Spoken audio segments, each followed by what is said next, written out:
الحمد للہ کفا وسلام علی عبادہ الذین اصطفى اما بعد فاعوذ باللہ من الشیطان الرجیم بسم اللہ الرحمن الرحیم ومن احسن قولا ممن دعا الى اللہ وعمل صالحا وقال اننی من المسلمین قال النبی صلی اللہ علیہ وسلم ان الدین بدأ غریبا ویرجع غریبا فطوبى للغرباء الذين يصلحون ما افسد الناس من بعدي من سنتي او كما قال صلی اللہ علیہ وسلم۔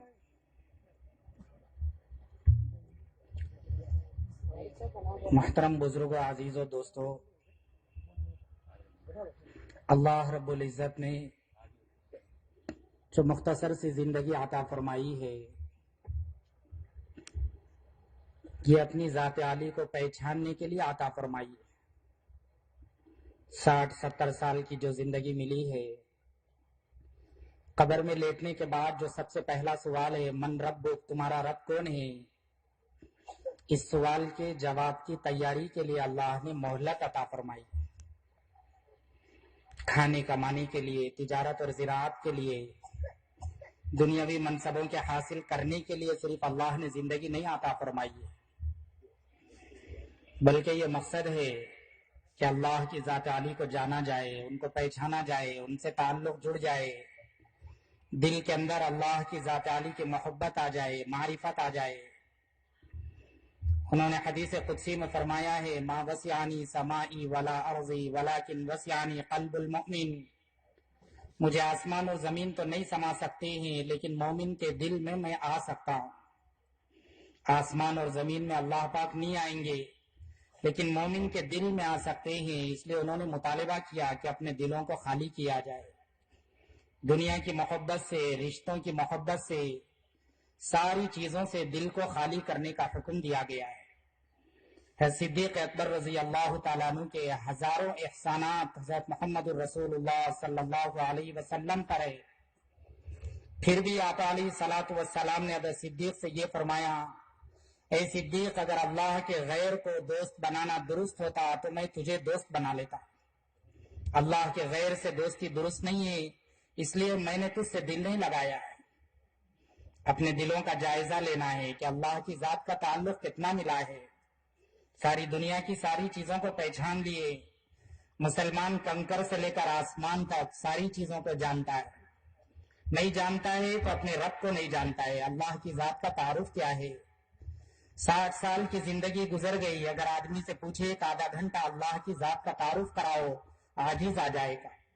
سیاست کے تذکرے روز ہوتے ہیں، چیزوں کے تذکرے روز ہوتے ہیں، کاروبار کے تذکرے روز ہوتے ہیں۔ کاروبار کرنے والے سے ملاقات کر کے اس کے کاروبار کے بارے میں پوچھا جائے تو 10 گھنٹے گزر جائیں گے۔ اللہ کی ذات کے بارے میں پوچھا جائے تو دنیا ہی میں کہہ رہا ہے انا لا ادری، میں نہیں جانتا۔ خبر میں کیا جواب دیا جائے گا؟ پہلا سوال ہے خبر کا۔ پوچھنے والا فرشتہ ایسا نہیں ہوگا، حسین شکل میں نہیں آئے گا، اچھے حالت میں نہیں آئے گا۔ حضور اکرم صلی اللہ علیہ وسلم حضرت عمر سے فرما رہے، عمر تیرا اس وقت کیا حال ہوگا جب تجھے اکیلے خبر میں لٹایا جائے گا اور ایسے 2 فرشتے تیرے پاس سوال کرنے کے لیے آئیں گے جن کی آنکھوں سے بجلی کی لپیٹیں نکل رہی ہوگی، تیزی نکل رہی ہوگی، جن کی آواز میں بجلی کی کڑک ہوگی، آنکھوں میں آگ کی لپٹیں ہوگی، ان کے سر کے بال ٹخنوں سے نیچے جا رہے ہوں گے، ایسی ڈراؤنی صورت میں آئیں گے، تجھ سے سوال کریں گے، اس وقت تیرا کیا حال ہوگا؟ حضرت عمر نے اطمینان سے پوچھا، اللہ کے نبی، کیا اس وقت میں ایمان کی حالت میں رہوں گا؟ حضور نے کہا، ہاں، تو ایمان کی حالت میں رہے گا۔ جواب میں اطمینان سے حضرت عمر نے فرمایا ہے، اللہ کے نبی، میں اپنی ایمان کی طاقت سے ان فرشتوں سے نمٹ لوں گا۔ یہ ایمان چاہا جا رہا ہے، نعمتیں تو اللہ نے بہت دیے، لیکن ایمان کا کوئی بدل نہیں بن سکتا ہے، اللہ کی ذات کے تعلق کا بدل نہیں ہے۔ ڈر آئے کہ ایمان کتنا بنا ہے، ایسا نہ ہو کہ ایمان سے ہاتھ دھو لے۔ امام اعظم ابو حنیفہ رحمۃ اللہ علیہ فرمایا کرتے تھے، اکثر لوگ مرتے مرتے ایمان کو چھوڑ دیتے ہیں، کیونکہ مرتے وقت شیطان اپنی پوری طاقت لگاتا ہے کہ کسی طرح میں اس کے سینے سے ایمان کو سلب کر لوں۔ ایک بزرگ گزرے، مطرب بن عبداللہ رحمۃ اللہ علیہ، وہ فرمایا کرتے تھے، اگر کوئی کفر کی حالت میں مرا ہے تو مجھے اس پر تعجب نہیں ہوتا ہے، کیونکہ پوری دنیا اس کے ایمان کو کھینچ رہی تھی، دنیا کے سامنے وہ ہار گیا ہے۔ لیکن جب مجھے یہ معلوم ہوتا ہے کہ کوئی ایمان کو بچا کر لے کر گیا ہے تو مجھے اس پر تعجب ہوتا ہے کہ پوری دنیا سے مقابلہ کر کے اپنی ایمان کو بچا کر کیسے لے گیا ہے۔ پوری دنیا کی باطل طاقتیں ایک ایمان والے کے سینے سے ایمان کو سلب کرنے کی محنت رات دن کر رہی، اپنے ایمان کو بچانا۔ ساری کامیابیوں کا مدار اللہ پاک نے ایمان پر رکھا ہے۔ سفیان ثوری رحمت اللہ علیہ زمانے کے بزرگ گزرے، اتنا روئے، روتے روتے بے ہوش ہو کر زمین پر گر گئے۔ خادم نے پوچھا اتنا زیادہ رونے اور غم کرنے کی کیا بات ہے؟ تو فرمانے لگے پہلے ہم گناہ کے ہونے پر رویا کرتے تھے، اب ہم کو یہ ڈر ستا رہا ہے کہ کہیں ایمان سے ہاتھ نہ دھو لے، کہیں ایمان کو نہ چھوڑ دے۔ یہ ڈر ستا رہا، یہ خوف ستا رہا۔ یہ ایمان کی علامت ہے، جتنا اللہ کا قرب ملے گا اتنا ان کی دوری کا ڈر ستاتا رہے گا۔ جو اللہ سے پہلے ہی سے دور ہے اس کو اللہ کی دوری کا ڈر نہیں ستاتا ہے، جو اللہ کے قریب ہوگا اس کو ڈر ستائے گا کہ کہیں میں اللہ سے دور نہ ہو جاؤں، میرے رب سے میرا رشتہ نہ ٹوٹ جائے۔ ہے صدیق اکبر رضی اللہ تعالیٰ عنہ، جن کا مقام و مرتبہ اتنا اونچا ہے، جنت کے آٹھوں دروازے قیامت میں ان کو آواز دیں گے، مرحبا مرحبا، اے ابوبکر ہم میں داخل ہو جاؤ، ہم سے داخل ہو جاؤ۔ جس دروازے سے داخل ہوں گے وہ دروازے کا مقام بڑھے گا۔ مرتے وقت حضور اکرم صلی اللہ علیہ وسلم نے صدیق اکبر سے فرمایا، اے صدیق زمانے کے سارے انسانوں کا حق تو میں نے ادا کر دیا، لیکن تیرا حق مجھ سے ادا نہیں ہو سکا، قیامت کے دن اللہ سے کہہ کر تجھ کو تیرا حق دلاؤں گا۔ اتنا اونچا مقام و مرتبہ تھا۔ جب حضرت صدیق اکبر رضی اللہ تعالیٰ عنہ کے انتقال کا وقت آیا تو بیٹی سامنے بیٹھی ہوئی آنسو بہا رہی ہے، بیٹی کی طرف متوجہ ہو کر پوچھا بیٹے رونے کی کیا بات ہے؟ تو بیٹی نے کہا ابا جان اگر آپ کی جدائیگی پر نہ رو تو میرے رونے کا دن اور کون سا آئے گا؟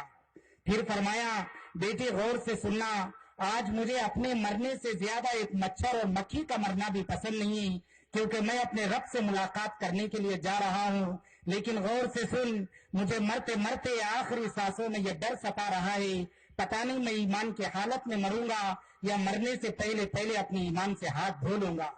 یہ اللہ کی ذات عالی کی قربت ہے، جس کو جتنا اللہ سے قرب ملتا ہے اتنا ہی ان کو اللہ کی ذات عالی کی جدائیگی کا ڈر اور غم ستاتا ہے۔ ہم پہلے ہی اللہ سے دور ہو گئے، اس لیے ہم کو اللہ کی دوری کا ڈر نہیں ستاتا ہے۔ چھوٹی چھوٹی چیزوں کی دوری کا ڈر ستاتا ہے۔ 100-200 روپے کی چیز خریدتے سنبھال کر اپنے گھر کو لے کر جاتے۔ آج کے زمانے میں ہر چیز کی حفاظت ہو رہی ہے، لیکن ایمان والے کو ایمان کی حفاظت کا احساس نہیں رہا ہے۔ سب سے زیادہ سستی چیز ایمان ہو گئی، جس کے بغیر آدمی دنیا میں بھی کامیاب نہیں ہو سکتا ہے، خبر کی زندگی میں بھی کامیاب نہیں ہو سکتا ہے، اللہ کے سامنے کھڑے ہو کر جواب دینے کی بھی صلاحیت نہیں مل سکتی ہے، پل صراط سے سلامتی کے ساتھ نہیں گزر سکتا ہے، جنت اور جہنم کا مسئلہ بھی ایمان کے بغیر حل نہیں ہوتا ہے۔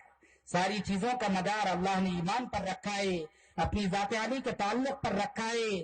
ساری چیزوں کا بدل تو لایا جا سکتا ہے، لیکن اللہ کی ذات عالی کا بدل نہیں لایا جا سکتا ہے۔ سفیان بن عیینہ رحمت اللہ علیہ زمانے کے بڑے عالم گزرے، وہ شعر پڑھا کرتے تھے، لِكُلِّ شَيْءٍ إِذَا فَارَقْتَهُ عِوَضٌ وَلَيْسَ لِلَّهِ إِن فَارَقْتَ مِنْ عِوَضٍ۔ اگر ہر چیز سے تیرا رشتہ ٹوٹ جائے تو تو اس کا بدل تلاش کر سکتا ہے، لیکن خدا نہ خواستہ اگر اللہ سے تیرا رشتہ ٹوٹ گیا تو اللہ کا بدل نہیں تلاش کر سکتا ہے۔ سارے جہاں کا اللہ نے بدل بنایا، ماں باپ گزر جائے تو بدل مل سکتا ہے، بیوی بچے لٹ جائے تو بدل مل سکتا ہے، دکان اور کاروبار چلے جائے تو بدل مل سکتا ہے، زراعتیں اور تجارتیں چلی جائے تو بدل مل سکتا ہے، لیکن اللہ کی ذات عالی سے تعلق ٹوٹ گیا تو اللہ نے اپنی ذات عالی کا بدل نہیں بنایا ہے۔ اس لیے انہوں نے جگایا ہے، سمجھایا ہے، نبیوں کو بھیجا ہے، انسانوں کو ہمارے پاس پہنچایا ہے تاکہ یہ میرے بندے مجھ کو پہچان لے، اپنے دل کے اندر میری ذات عالی کا تعلق پیدا کر لے۔ اس کے بغیر چارے کار نہیں ہے۔ ایمان کی یہی عظمت تھی، اس لیے صحابہ نے پوری دنیا کو چھوڑ دیا، لیکن ایمان کو چھوڑنا گوارا نہیں کیا۔ ساری دنیا سے رشتہ توڑ لیے، لیکن اللہ کی ذات عالی سے رشتہ توڑ لے، یہ بات ان کے لیے گوارا نہیں تھی۔ حذیفہ بن عبداللہ رضی اللہ تعالیٰ عنہ کو عیسائی بادشاہ نے گرفتار کر کے ان سے مطالبہ کیا کہ تم ایمان چھوڑ دو ورنہ تمہاری جان لے لی جائے گی، اگر تم زندگی کو پسند کرتے ہو تو اپنے ایمان سے ہاتھ دھو لو۔ حذیفہ بن عبداللہ نے کہا ایمان تو نہیں چھوڑا جا سکتا ہے، اگر تیرا یہ مطالبہ ہے میں ایک لمحے کے لیے ایمان کو چھوڑ دوں اور دوسرے لمحے میں ایمان میں داخل ہو جاؤں تو اتنی طاقت بھی میرے اندر نہیں پائی جا سکتی ہے، اگر تجھے جانی چاہیے تو تو میری جان لے سکتا ہے۔ ساتھیوں سے مشورہ کیا، آگ کو گرم کرنے کا حکم دیا کہ آگ جلائی جائے، کڑائی رکھی جائے، اس میں تیل گرم کیا جائے۔ 300 ساتھیوں کو ان کے ساتھ گرفتار کیا تھا۔ جب تیل کڑائی کے اندر پکنے لگا تو حذیفہ بن عبداللہ کے ساتھیوں میں سے ایک ساتھی کو لایا گیا اور لا کر اس کڑائی میں کھولتے ہوئے تیل میں ڈالا گیا۔ جیسے ہی اس مسلمان کو تیل میں ڈالا گیا تو ہڈیوں کا اور گوشت کا رشتہ ٹوٹ گیا، ہڈیاں الگ ہو گئی، گوشت الگ ہو گیا۔ حذیفہ بن عبداللہ اپنی آنکھوں سے یہ سارے منظر کو دیکھ رہی، جیسے یہ منظر کو دیکھا تو آنکھوں سے زار و قطار آنسوؤں کے خطرے گرنے لگے۔ جب بادشاہ نے حضرت حذیفہ بن عبداللہ کو دیکھا تو سمجھ گیا کہ ان کا دل نرم ہو گیا ہے، اس واقعے اور حادثے سے ڈر گئی، اب اپنے ایمان اور اسلام کو چھوڑنے کے لیے تیار ہو گئی۔ چنانچہ بادشاہ حذیفہ بن عبداللہ کی طرف متوجہ ہوا، متوجہ ہو کر پوچھا کیا تمہارا دل اب نرم ہو گیا، تم ایمان کو چھوڑنا چاہتے ہو؟ تو کہا نہیں، میں ایمان کو تو نہیں چھوڑ سکتا۔ پوچھا پھر رونے کی کیا بات ہے، کس بات نے تم کو رلا دیا، تمہاری آنکھوں میں آنسو کیوں آ گئے؟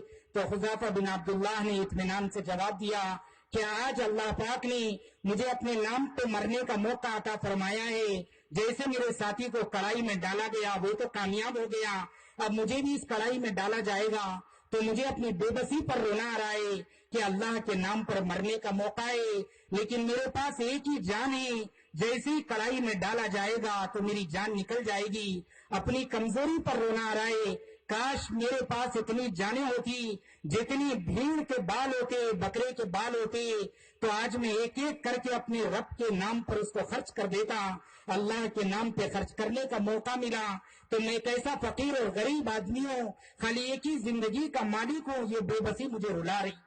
اللہ کے نام پہ مرنے کا شوق، اللہ کے نام پہ جان دینے کا جذبہ، ساری دنیا کو چھوڑ دینا آسان تھا، لیکن اللہ سے تعلق کو توڑ لے اور اپنے ایمان کی چیزوں پر بولی لگا دے، یہ چیز ان کی زندگیوں میں نہیں پائی جاتی تھی۔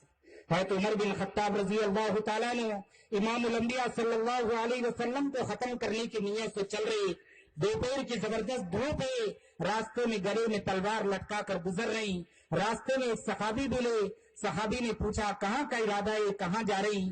تو کہا میں آج حضور کا کام تمام کرنے کے لیے جا رہا ہوں تاکہ یہ روز کے جھگڑے ختم ہو جائے۔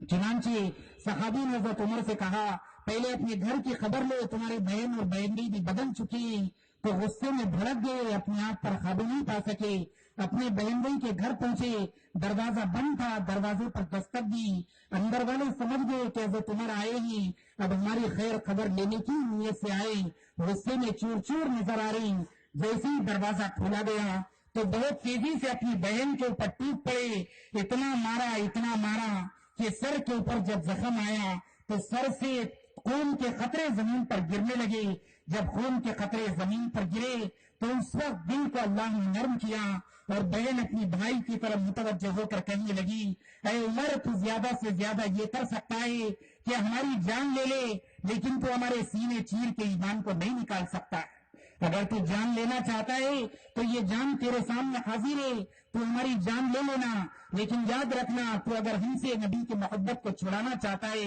ایمان سے تعلق کو ختم کرنا چاہتا ہے تو ہمارے سینے چیر کے ایمان کو نہیں نکال سکتا ہے۔ یہ الفاظ جب کانوں سے ٹکرائے اور بہن کا بے قابو ہونا دیکھا گیا تو دل نرم ہو گیا، بہن کی طرف متوجہ ہو کر پوچھا بہن تو کیا پڑھ رہی تھی؟ مجھے بھی وہ کلام سنا، 2-4 آیتیں قرآن کی کانوں سے ٹکرائی تو دل نرم ہو گیا اور فرمانے لگے مجھے نبی رحمت صلی اللہ علیہ وسلم کے پاس لے کر چلو، میں بھی حضور کی غلامی میں جانے کے لیے تیار ہوں۔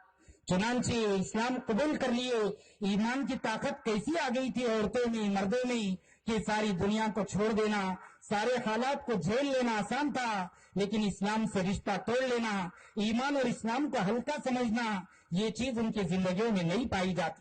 چاہا جا رہا ہے کہ اللہ کی ذات عالی سے تعلق مضبوط ہو، ہم ان کو جاننے والے بنی، ان کو پہچاننے والے بنی۔ اللہ پاک نے پورے قرآن میں اپنی ذات کا تعارف کرایا ہے، مشرکین حضور کے پاس آئے، آ کر پوچھنے لگے کہ تم اللہ کی دعوت دیتے ہو، آخر یہ اللہ کون ہے، ان کے والد کون ہے، ان کا نسب نامہ کیا ہے؟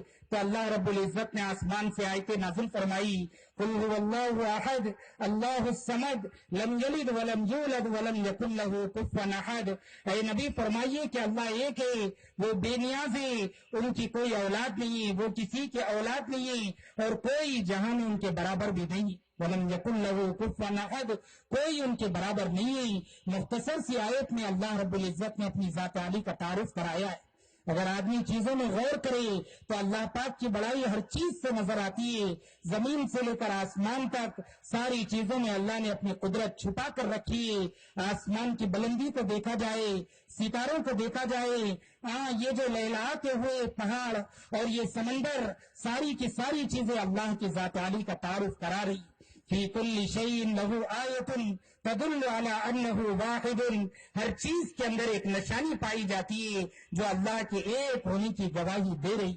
ہر چیز کو اللہ نے اپنی ذات کے تعارف کے لیے بنایا ہے۔ کوئی جو سمندروں کے نظام کو چلا رہی، سمندر کی موجیں بہت شدت سے اٹھتی ہے، موج کو دیکھ کر اندازہ ہوتا ہے کہ زمانے کو بہا کر لے جائے گی، لیکن جب بالکل کنارے کے اوپر آتی ہے تو کسی قسم کی کوئی مڈیر بنی ہوئی نہیں ہے، مگر اللہ کے حکم سے کنارے پر آ کر موج رک جاتی۔ یہ اللہ کی قدرت ہے۔ پہاڑوں کے اندر، جنگلوں کے اندر موذی جانور رہتے، شیر اور بچھو رہا کرتے، بڑے بڑے انسانوں کو تکلیف دینے والے جانور رہتے، جنگلوں کے اندر گھومتے، لیکن جنگلوں کے حد کو کراس کر کے باہر نہیں نکلتے۔ آخر ان شیروں اور بھیڑیوں کو روکنے والا کون ہے؟ ان کو کس نے حد بنائی کہ وہاں پنجرے میں ان کو نہیں رکھا جاتا ہے؟ لیکن یہ اللہ کی قدرت ہے کہ اللہ پاک نے ہر ایک کے لیے ایک حد مقرر کر دیے۔ وہ عجیب و غریب دیکھنے والے، وہ عجیب و غریب سننے والے، انہوں نے کہا ہے کالے رات میں کالی پہاڑ پر کالی چونٹی کو چلتے ہوئے دیکھتے، اتنا ہی نہیں یسمع و یرا دماغها فی عروقها، اس چونٹی کی رگوں میں دوڑنے والے خون کی آہٹ کو سنتے بھی اور اس خون کے چلنے کے انداز کو دیکھتے بھی۔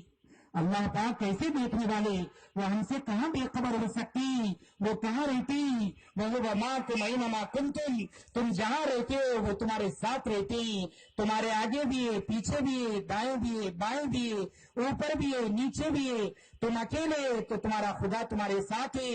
اسی لیے لقمان حکیم نے اپنے بیٹے سے کہا تھا، بیٹے جب تیرا جی چاہے کہ تو کوئی گناہ کر لے تو ایسی جگہ تلاش کر لینا جہاں پر تیرا رب تجھے نہ دیکھتا ہو، اگر تجھے ایسی خلوت نصیب ہو جائے تو پھر تو وہاں چھپ کر گناہ کر سکتا ہے۔ اللہ نے کوئی جگہ نہیں بنائی، اپنی ذات سے ہم بے خبر ہو سکتے لیکن اللہ کی نگاہوں سے چھپ نہیں سکتے۔ حدیث قدسی میں انہوں نے پوچھا ہے، میرے بندے تو بند کمرے میں رہتا ہے اور گناہ کی طرح متوجہ ہوتا ہے، ایک معصوم کم عمر بچہ آ کر تجھے دیکھنے لگتا ہے تو بچے کی حیبت سے تو گناہ چھوڑ دیتا ہے، کیا تجھے میرا ڈر نہیں ستاتا ہے؟ کیا تیری نگاہوں میں میری حیثیت اس بچے سے بھی کم ہو گئی ہے کہ بچے کے ڈر سے گناہ چھوڑتا ہے لیکن میرے ڈر کی وجہ سے تو گناہ نہیں چھوڑتا ہے؟ اللہ کو بھول گئے، ہم متفق ہو گئے اس بات پر کہ اللہ کی ذات عالی کو بھلا دیا جائے، اللہ کے تعلق سے بے خبری ہو گئی، ساری دنیا کے رشتوں کی فکر ہے، ساری دنیا کی جدائی کا درد اور غم پایا جاتا ہے۔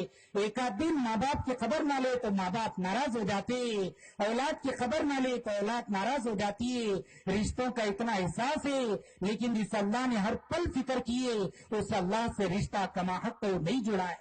اللہ پاک ہماری حفاظت کرنے والے، لہو معقبات من بین یدی ومن خلفہ یحفظونہ من امر اللہ، آگے پیچھے دائیں بائیں سے وہ حفاظت کرتی، ہم جنگلوں میں آرام کرتی، بازوں سے سانپ اور بچھو گزرتے لیکن اللہ نے بڑی فرشتوں کی ایک بڑی جماعت ہماری حفاظت کے لیے لگائی ہے، اس لیے کوئی سانپ بچھو ہم کو نہیں کاٹ سکتا ہے۔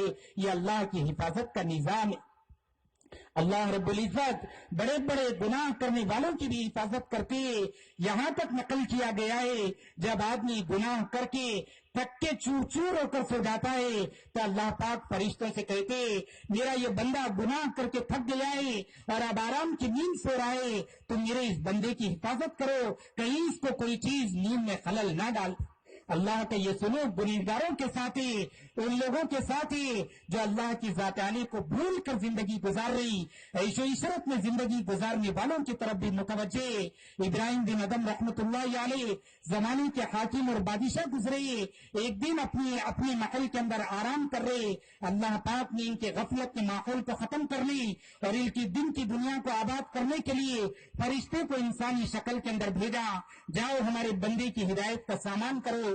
آدھی رات کا وقت ہے، فرشتہ انسانی شکل میں محل کے اندر ٹہل رہا ہے، اس کی آنکھ سے ابراہیم بن ادم کی آنکھ کھلی، دیکھا تو کوئی انسان سامنے چہل قدمی کر رہا ہے، پوچھا کہ کون ہے اور کس کام کے لیے آئے ہیں؟ تو فرشتے نے کہا میرا اونٹ گم ہو گیا ہے، میں اپنے اونٹ کو تلاش کرنے کے لیے یہاں پر آیا ہوں۔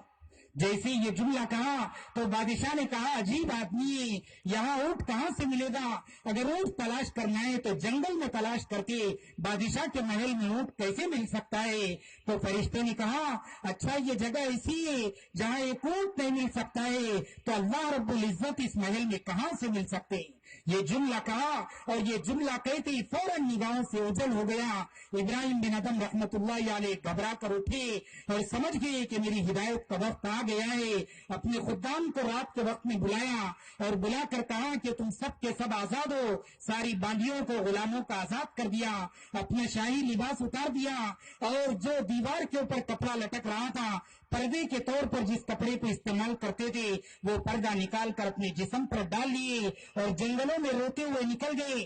10 سال تک جنگل کے اندر زندگی گزاری، اللہ پاک نے اولیاء کا امام بنایا، زندگی کے نظام کو تبدیل کیا، وقت کے ولی بنے جو سامنے کے مریدین بیٹھ کر ان سے کہا کرتے تھے 2-4 منٹ بات کرنے کے لیے دے دیا کرے تو مریدین سے فرمایا کرتے تھے یہ سورج میرے لیے نہیں رک سکتا ہے اور موت کا فرشتہ میرا انتظار نہیں کر سکتا ہے تو میں تم کو اپنا وقت کیوں دے سکتا ہوں؟ اگر تم میرا وقت لینا چاہتی ہو تو موت کے فرشتے کو روک لو اور یہ سورج کی رفتار پر کنٹرول کر لو تو میں اپنا وقت تم کو دے سکتا ہوں، میں تو اپنا وقت اپنے رب کی یاد میں لگا رہا ہوں۔ یہ تعلق ہے، اللہ رب العزت کے احسانات برس رہی، بارش کے قطروں کی طرح اللہ کے احسانات ہم پر برس رہی، ساری نعمتوں کو حاصل کر کے آج کا آدمی اپنے رب کو بھول کر زندگی گزار رہا ہے۔ اللہ کی ذات سے تعلق قائم کیا جائے، ان کی محبت کو پیدا کیا جائے۔ انہوں نے اپنی محبت کا واسطہ دے کر ہم سے کہا ہے میرے بندے میرے اس حق کا واسطہ جو تیرے اوپر واجب کیا گیا ہے تو میرے لیے خالص ہو جا، اپنے دل میں میری محبت کو پیدا کر۔ اللہ پاک نے واسطہ دے کر کہا اپنے دلوں کو خالی کرو اور میرے تعلق کو اپنے دلوں کے اندر پیدا کر لو کہ اللہ کی ذات عالی کا تعلق کما حق ہو ہماری زندگی کے اندر آ جائے، ہماری زبان سے ہم اللہ کو یاد کرنے والے بن جائے۔ رابعہ بصریہ رحمہ اللہ زمانے کی اللہ والی خاتون گزری ہے، لوگوں نے ان سے کہا تم برائی کا تذکرہ کیوں نہیں کرتے ہو، دنیا کا تذکرہ کیوں نہیں کرتی ہو؟ تو وہ جواب میں فرمانے لگی مجھے اپنے رب کے تذکرے سے فرصت نہیں ملتی ہے تو میں دنیا کا تذکرہ کہاں سے کر سکتی ہوں؟ اللہ کا تذکرے میں، اللہ کے تذکرے میں روحانی بیماریوں کے لیے شفا ہے اور دنیا کے تذکرے میں بیماری پائی جاتی ہے۔ حضرت عمر بن خطاب رضی اللہ تعالیٰ نے کہا کرتے تھے اللہ کا ذکر کرنے میں شفا ہے اور دنیا کا ذکر کرنے میں بیماری پائی جاتی ہے۔ ان کو یاد کیا جائے، ان کو بھول کر زندگی گزارنا ناکامی کا راستہ ہے۔ عبداللہ سال تستری رحمت اللہ علیہ زمانے کے بڑے بزرگ گزرے ہیں، وہ فرمایا کرتے تھے میں نے زمانے میں بہت گناہ دیکھے لیکن ایک آدمی اللہ کو بھول جائے میں نے زمین پر اس سے بڑا گناہ نہیں دیکھا ہے۔ ایک آدمی اللہ کو بھول جائے میں نے اس سے بڑا گناہ اپنی زندگی میں نہیں دیکھا ہے۔ روئے زمین کا سب سے بڑا گناہ اللہ کی ذات عالی کو بھول کر زندگی گزارنا ہے۔ ہر آدمی اپنی ذات کا جائزہ لے، میرے دل میں اللہ کی ذات کا تعلق کتنا آیا، ان کی ذات عالی کی محبت کتنی آئی۔ مسنون دعاؤں میں نقل کیا گیا کہ اللہ پاک سے اللہ کو مانگا جائے، اللہ سے ساری دنیا اللہ کے غیر کو مانگتی ہے اور تم اللہ سے اللہ کی ذات عالی کو مانگو کہ اللہ پاک سے ساری دنیا چیزوں کو مانگا کرتی ہے لیکن ہم اللہ کی طرف متوجہ ہو کر اللہ کی ذات کی محبت کو مانگے۔ حضور اکرم صلی اللہ علیہ وسلم دعا مانگا کرتے تھے اللہم ارزقنا حبک احب الی من نفسی وآنی ومن الماء البارد، اے اللہ مجھے اپنی ذات کی محبت بیوی اور بچوں سے، اہل عیال سے اور ریگستان کی گرم دھوپ میں ٹھنڈے پانی سے زیادہ اپنی ذات کی محبت عطا کر۔ اللہ کی ذات کی محبت کو مانگا ہے، اللہ کی ذات علی سے تعلق کو قائم کیا ہے۔ سارے نبیوں کی مشترکہ محنت کا خلاصہ ہے کہ زندگی کا رخ اللہ کی طرف متوجہ ہو جائے اور ہم اللہ کی ذات علی کو جاننے اور پہچاننے والے بن جائے۔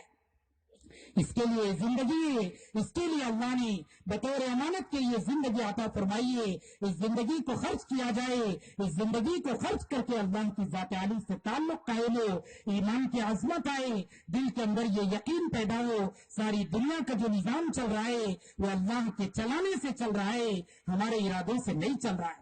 ہم ایک ارادہ کرتے ہیں لیکن ہمارے ارادے ٹوٹ جاتے ہیں، اللہ پاک کا ارادہ نافذ ہوتا ہے۔ حضرت علی رضی اللہ تعالیٰ نے کہا کرتے تھے، میں نے اپنے ارادوں کے ٹوٹ جانے سے اپنے رب کو پہچانا ہے کہ میں ایک چیز کا عزم کرتا ہوں لیکن میرا عزم نافذ نہیں ہوتا ہے، اللہ پاک جو چاہتے وہی ہوتا ہے۔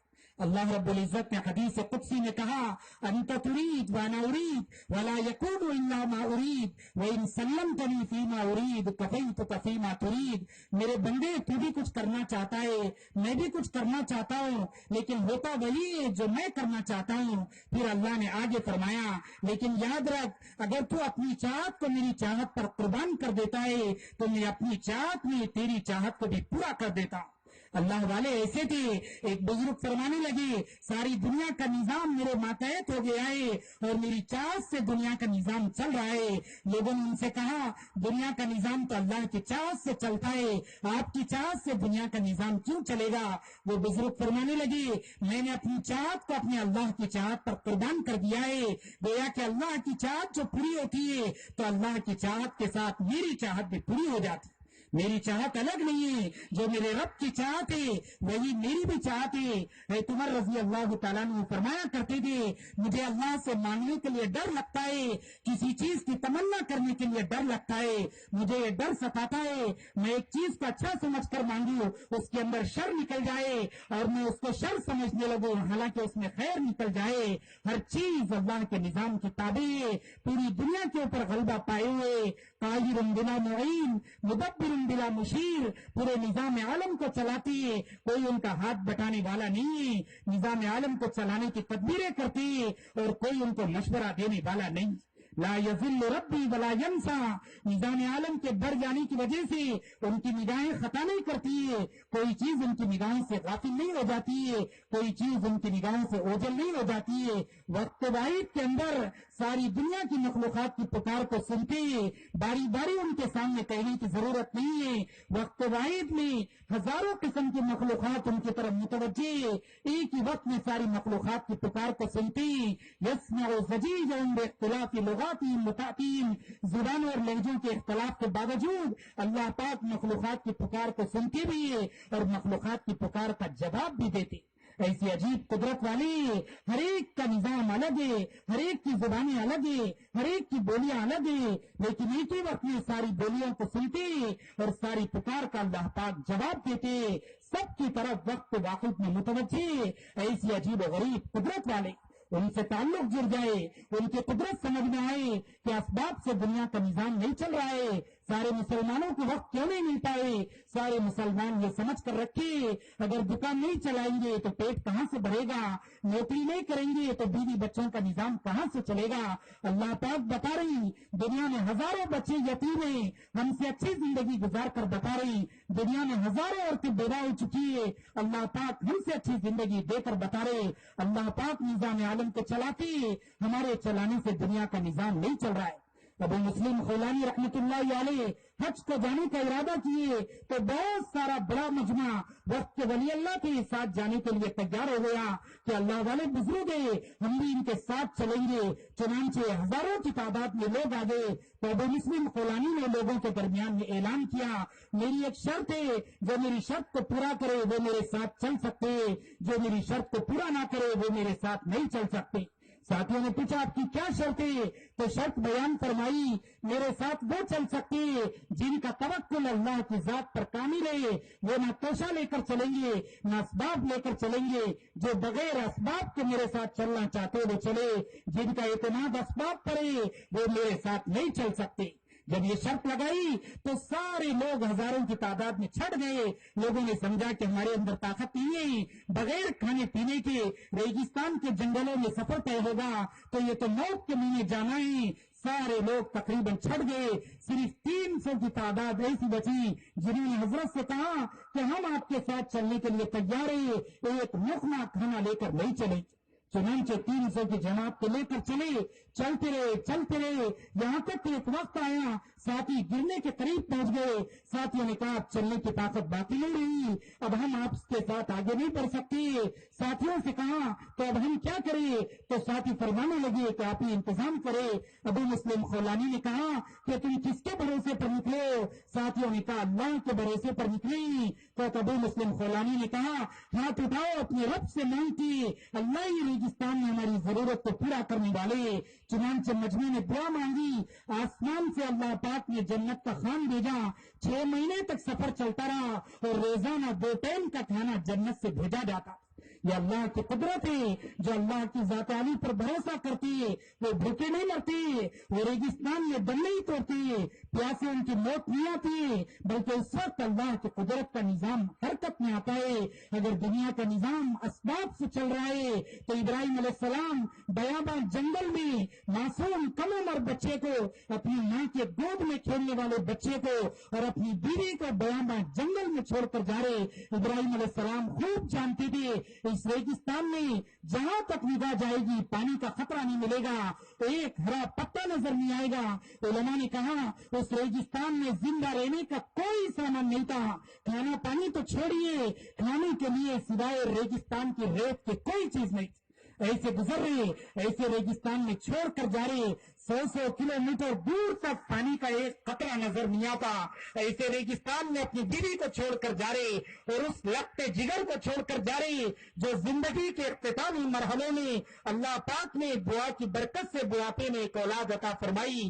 ایسے لگتے جگر کو بیاما جنگل میں چھوڑ کر جا رہے. جب جانے لگے تو بیوی نے دامن پکڑ کر کہا میرے آقا تم مجھے چھوڑ کر کہاں جا رہی؟ تو کچھ جواب میں نہیں فرمایا، پلٹ کے دیکھنا گوارا نہیں کیا. اللہ کا حکم تھا. بیوی دیندار تھی، اپنے شوہر کی طرف متوجہ ہو کر پوچھا کیا تم اپنے رب کے حکم سے جا رہی؟ تو کہا ہاں اللہ کے حکم سے جا رہا ہوں. ایک ہی جملہ بیوی نے کہا اذن لا یضیعنا، جاؤ میرے رب مجھ کو ضائع نہیں کریں گے، جا سکتے ہو. ابراہیم علیہ السلام چلے گئے. دوڑتی رہی صفا سے مروا پر، مروا سے صفا پر. یہ کائی کا دوڑنا تھا. جب انسان کے اوپر حال آ جاتا ہے تو بے چینی پیروں میں یکسانیت نہیں رکھتی ہے. ایک جگہ بیٹھنے کی طاقت ختم ہو جاتی ہے، ایک جگہ بیٹھ نہیں سکتی تھی. صفا پہ جاتی تو دل میں خیال آتا کہ مروا سے کوئی نظر آئے گا، مروا پہ جاتی تو پھر خیال آتا کہ صفا سے کوئی نظر آ جائے گا.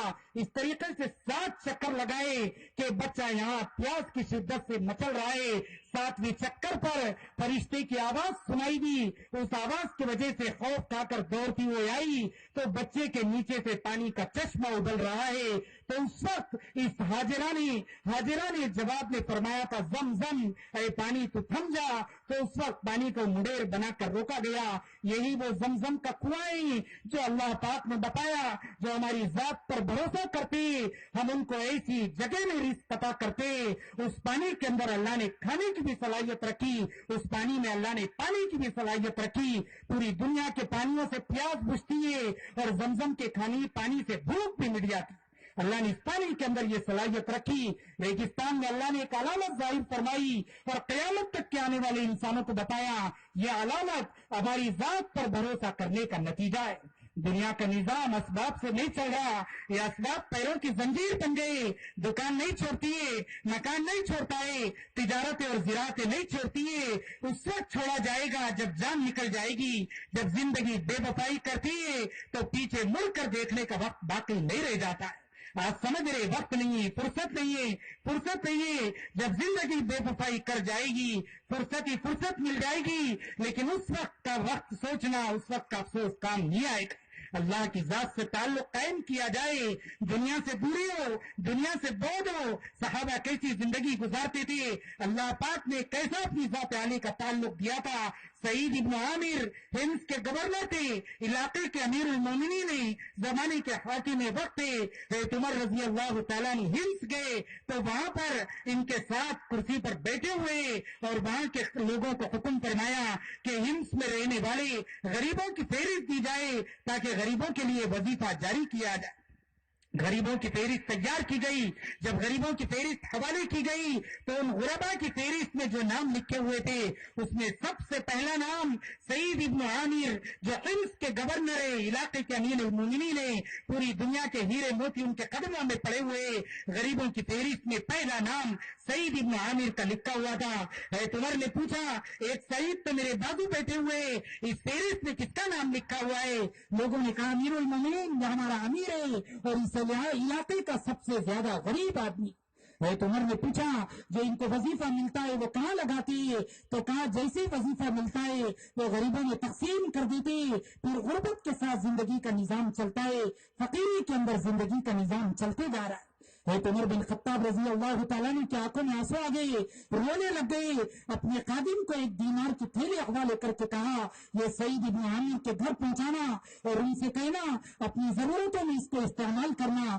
خادم وہ دینار و درہم کی تھیلی لے کر گھر پہنچا، سعید ابن عامر کے حوالے کیا۔ جیسی وہ دینار کی تھیلی ان کے ہاتھ میں آئی تو ایسے کانپنے لگے، ایسے کانپنے لگے۔ بیوی ان کی حالت دیکھ کر یہ سمجھ گئی کہ یہ دنیا سے رخصت ہو جانے والے، دنیا کے آنے کی حیبت ایسی عجیب و غریب سوار ہو گئی۔ بیوی نے پوچھا، آخر کیا بات ہو گئی، اتنا زیادہ گھبرانے کی کیا بات ہے؟ تو فرمانے لگے کہ ایک بہت بڑا حادثہ پیش آیا ہے۔ بیوی نے پوچھا، کیا قیامت کی کوئی علامت ظاہر ہو گئی؟ تو کہا اس سے بھی بڑا حادثہ پیش آیا ہے۔ تو بیوی نے کہا، کیا عمر بن خطاب جو پورے عالم کے امیر ہے کیا وہ دنیا سے رخصت ہو گئے؟ تو کہا نہیں، اس سے بھی بڑا حادثہ پیش آیا۔ بیوی بے چین ہو کر پوچھنے لگی، بتاؤ آخر کیا واقعہ پیش آیا ہے، جلدی بتاؤ۔ تو فرمانے لگے، اس سے بڑا حادثہ کیا ہو سکتا ہے؟ سعید ابن عامر کے گھر میں دنیا داخل ہو گئی، سعید ابن عامر کے گھر میں دنیا داخل ہو گئی۔ اس سے بڑھ کر حادثہ کیا ہو سکتا ہے؟ اس سے بڑا واقعہ کیا ہو سکتا ہے؟ صحابہ اکرام دنیا سے تعلق نہیں چھوڑتے تھے، دنیا کی آمد کو دیکھ کر ہیبت کھایا کرتے تھے۔ جس دنیا پر ہم جان لگا دے رہے، جس دنیا پر رشتوں کو توڑ دے رہے، جس دنیا کی وجہ سے بیوی بچوں کے ساتھ رہنے کے لیے وقت نہیں ہے، یہ دنیا سے صحابہ کا ایسا تعلق تھا۔ حضرت علی رضی اللہ تعالیٰ نے بیت المال میں گئے تو سارے ہیرے جواہرات پڑے ہوئے، ان بیت المال کی طرف دیکھ کر فرمایا، یا دنیا غری غیری، اے دنیا تو ہمارے غیر کو دھوکہ دینا، ہم کو تو دھوکہ نہیں دے سکتی ہے، ہم تو تجھ کو 3 طلاق دے چکے۔ حضور اکرم صلی اللہ علیہ وسلم دنیا سے کتنا بھاگا کرتے تھے۔ حضرت ابوبکر صدیق رضی اللہ تعالیٰ عنہ کے سامنے شہد کا پیالہ پیش کیا گیا، جب وہ پیالہ آپ کے قریب لایا گیا تو آپ نے اپنے منہ کے قریب کیا اور نیچے رکھ کر رونے لگی، اتنا روئے سامنے والے بیٹھنے والے بھی رونے لگ گئے، پھر قریب کیے، پھر رونے لگی، یہاں تک کہ ساتھیوں نے پوچھا ماجرا کیا ہے؟ تو فرمانے لگے، میں ایک دن حضور کی مجلس میں تھا، شہد کا پیالہ حضور کے پاس لایا گیا تو آپ علیہ الصلوۃ والسلام بھی ایسے ہی رو رہی تھی، پھر آپ علیہ الصلوۃ والسلام نے فرمایا، اے ابو بکر، دنیا میرے قریب آئی تھی اور دنیا نے مجھ سے کہا، اے اللہ کے نبی، اگر آپ مجھ سے بچ گئے تو کوئی بات نہیں، لیکن آپ کے بعد آنے والے مجھ سے نہیں بچ سکتے۔ خطرے نہیں، دنیا کی نسبتوں پر جان دے رہے، پوری زندگی کا خلاصہ دنیا کا مقابلہ اور دنیا کے حصول کا مقابلہ چل رہا ہے، نظام عالم اللہ کے چلانے سے چل رہا ہے۔ جس کو اللہ پاک کام لینے کے لیے منتخب کریں گے، ان کی نگاہوں سے ان کو دنیا کے اسباب سے ہٹا دیں گے، دنیا کی چیزوں پر وہ جان دینے والے نہیں ہیں۔ رابعہ بصریہ رحمہ اللہ والی خاتون تھی، بصرہ میں رہا کرتی تھی، بصرہ میں ایسا زبردست قحط آیا، فاقوں نے اتنا بے بس کر دیا، آسمان سے بارش کا ایک قطرہ نہیں گرتا اور زمین سے غلے کا کوئی نظام نہیں چلتا تھا۔ ایسے وقت میں لوگ اپنے چھوٹے بھائیوں کو بازار میں بیچ دیتی تھی اور بڑی بہنیں اپنی چھوٹی بہنوں کو بازار میں بیچ دیتی تھی تاکہ اپنے پیٹ کا سامان کر لے۔ اس طریقے سے لوگ فاقوں سے بے بس ہو گئے۔